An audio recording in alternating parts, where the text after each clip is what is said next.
Bonjour, nous voici pour une petite vidéo sur une machine à laver Candy avec apparemment une erreur E08.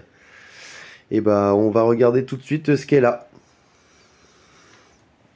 On va faire un petit essai déjà. Je viens d'avoir la machine. Hop. On va la mettre à 400 tours, ça sert à rien. Donc E08 apparemment c'est sur internet.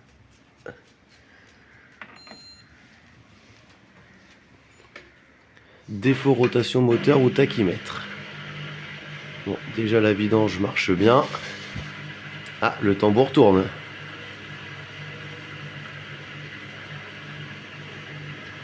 Je sais pas si on entend bien sur la vidéo,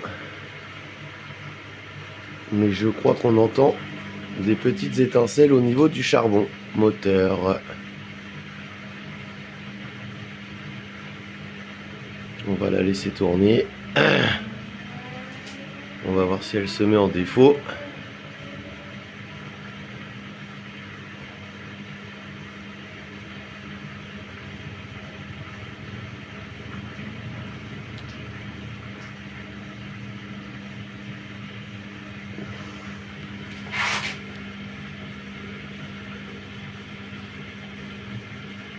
Ouais, je pense qu'on entend les charbons.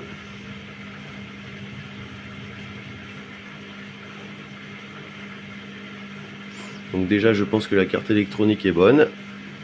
Les informations sont bonnes. Le tachymètre également, puisque la machine détecte bien la rotation du moteur.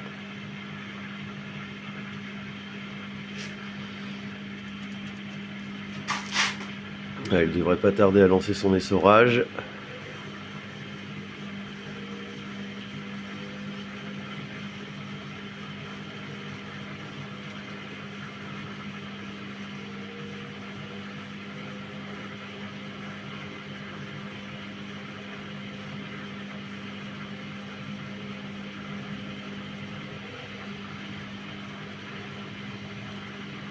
Je pense que je vais commencer à démonter le derrière de la machine et regarder si je ne vois pas des étincelles. Ça y est, elle lance son essorage.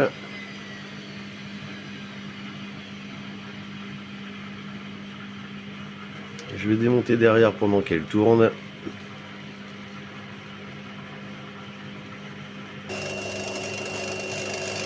Voilà, je viens de démonter la plaque derrière, donc attention, parce que le tambour tourne évidemment, donc si vous démontez la plaque en route, chose que je déconseille si vous n'avez pas l'habitude. Et là je vais me rapprocher un petit peu et je pense qu'on va bien entendre les étincelles des charbons.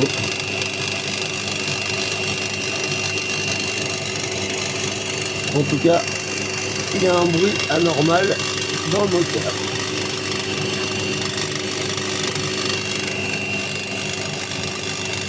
Alors on ne voit pas les étincelles.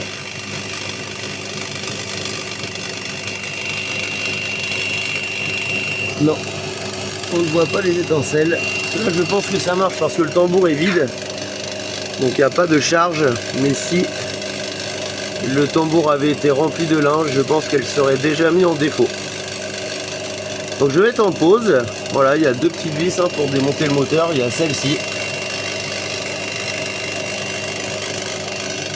L'autre à côté des fils. Il y a juste ces deux vis là à enlever. Ça doit être du 10.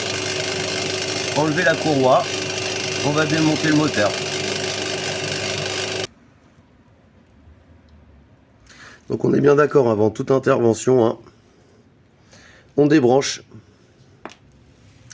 On va faire sauter la courroie. C'est très simple. On prend en bas. On tire un peu. Et on fait sauter. Hop. Ok. Là, on a des cosses. On va les débrancher. Voilà. Normalement, il n'y a que ces deux cosses là. Donc c'est bien du 10. Voilà.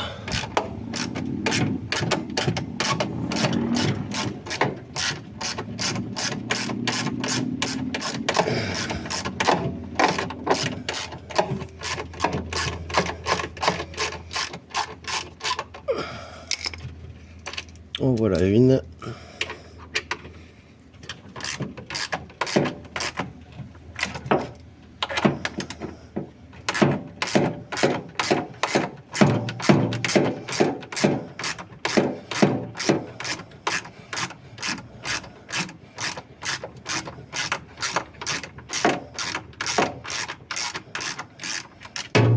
Hop, la deuxième. On tire un petit peu. Et normalement, ça vient généralement pas trop difficilement. On sort le moteur. Voilà. Là, on a le moteur. Et de chaque côté, ici, ici et ici, nous avons les charbons. Bon, pour l'instant, à l'œil, difficile de dire.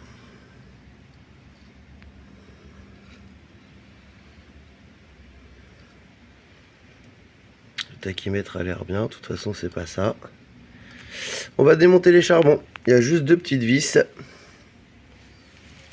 Vous voyez qu'on voit ici et ici. Avec un cruciforme. On va démonter les charbons. On va regarder ça.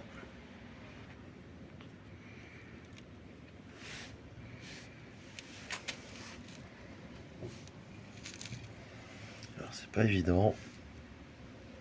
C'est ça bien.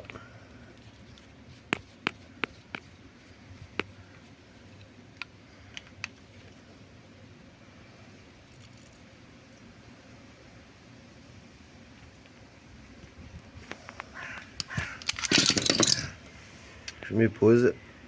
On va reprendre une fois démonté, ça sera plus facile. Et voilà, les charbons sont démontés. Donc là, on s'aperçoit bien que qu'il n'y a plus rien. Hein.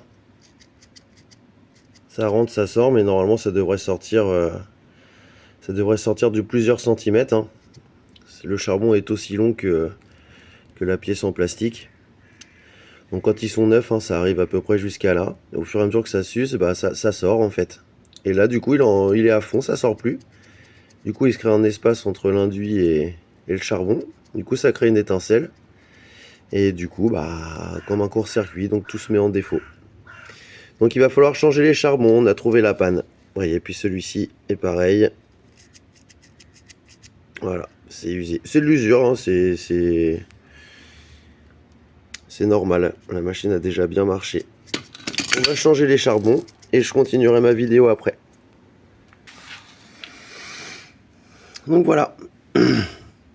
Voilà, vous voyez comme de tout à l'heure que les charbons sortent beaucoup plus.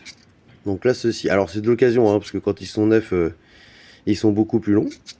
Mais bon, ceux-là, pour une réparation, ils feront l'affaire, hein, il n'y a pas de souci. Et voilà, la capsule en plastique, hein, j'ai gardé la même. Il y a juste le charbon en lui-même que j'ai changé. Voilà, donc là on voit bien la différence avec l'autre. Hein. Voilà, donc là j'en ai déjà remis un. Je vais remettre les vis et je vais remettre le deuxième à cet endroit. Je vais remettre les vis. On remettra après les petites cosses qui vont dessus. Et puis après on va passer à l'étape remontage. Et voilà, charbon remonté. Là on voit bien la petite cosse remise. On essaye de remettre comme à l'origine, hein, le fil du tachymètre, je l'ai bien repassé derrière le charbon. La cosse est remise. Là on voit bien le charbon aussi qui est bien en appui contre l'induit. On va remettre le moteur à sa place. Je coupe hein, parce qu'il me faut mes deux hauts. On refait exactement pareil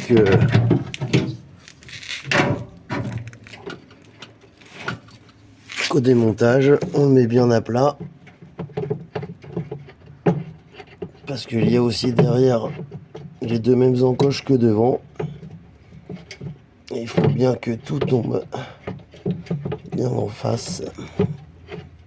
Je vais poser le téléphone. Je vais utiliser mes deux mains. Alors excusez-moi, hein, mais effectivement, je n'arrivais pas à le remettre.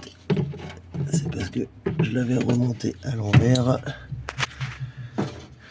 Là, ça devrait être un peu plus simple.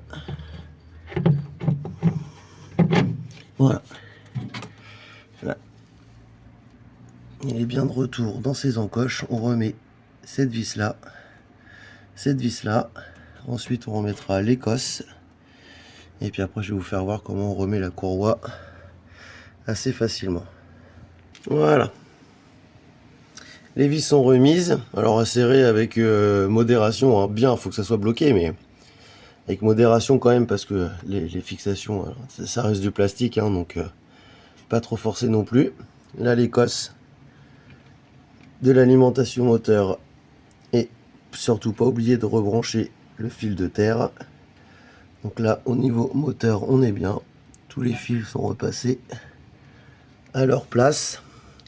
Surtout ne pas hésiter hein, à prendre des photos hein, avant le démontage, ça permet d'avoir des repères, c'est toujours bien. Là on va remettre la courroie, on la place bien dessus, on remonte comme ça et on fait suivre avec les mains, peut-être pas très bien. Voilà, et la courroie est remise. On regarde, là elle est quand même un peu décalée, donc on va la faire sauter une dent. On pousse un peu, on tourne en même temps. Voilà, la dent est sautée, tac. On refait plusieurs tours. On regarde, là j'ai fait un petit peu de trop. Elle est décalée de l'autre côté, on le voit, hein, de toute façon il y a la marque. On voit bien la marque claire et la marque foncée. Je fais la même chose dans l'autre sens.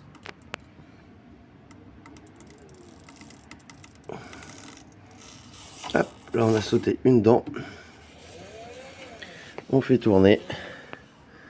Et voilà, là on est pas mal. Je vais quand même en refaire une.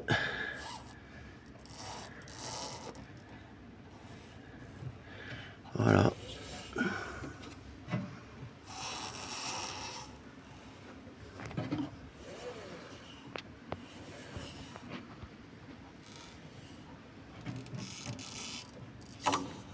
Voilà. Et voilà, là c'est parfait.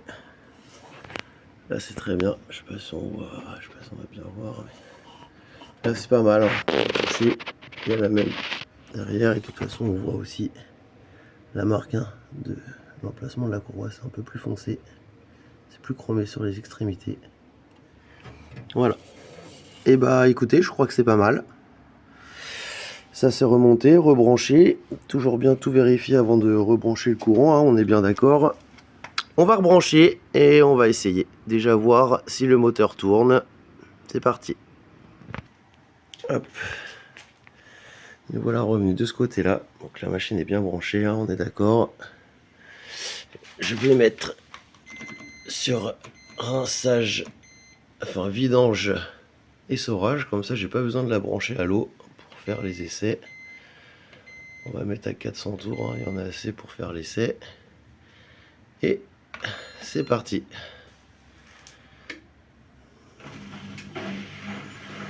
La vidange, hein, toujours avant un essorage, ça se met toujours en route.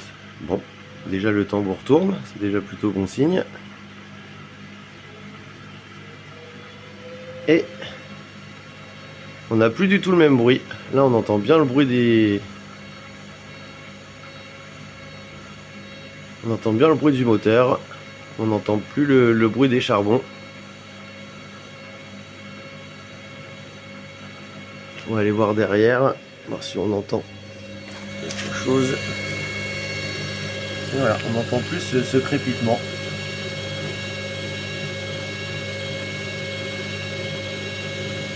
Ça c'est plutôt bien. Pour moi la machine est réparée. On va mettre un petit peu de linge dedans et puis on va faire un essai chargé. On va savoir tout de suite si c'est réparé ou pas. Voilà, donc la machine a fini son essorage, elle a très bien marché, elle a été jusqu'au bout. On a quand même un bon sifflement au niveau des charbons, au niveau du moteur. Ça c'est le temps que, vu qu'ils sont pas neufs, il faut le temps qu'ils reprennent la forme de l'induit. Le temps qu'il s'use un petit peu pour qu'il soit plus proche de l'induit et on trouvera plus ce sifflement. Mais la machine est réparée. Voilà, pour une machine à laver Candy 9 kg. Un défaut E08. Voilà, c'était les charbons moteurs.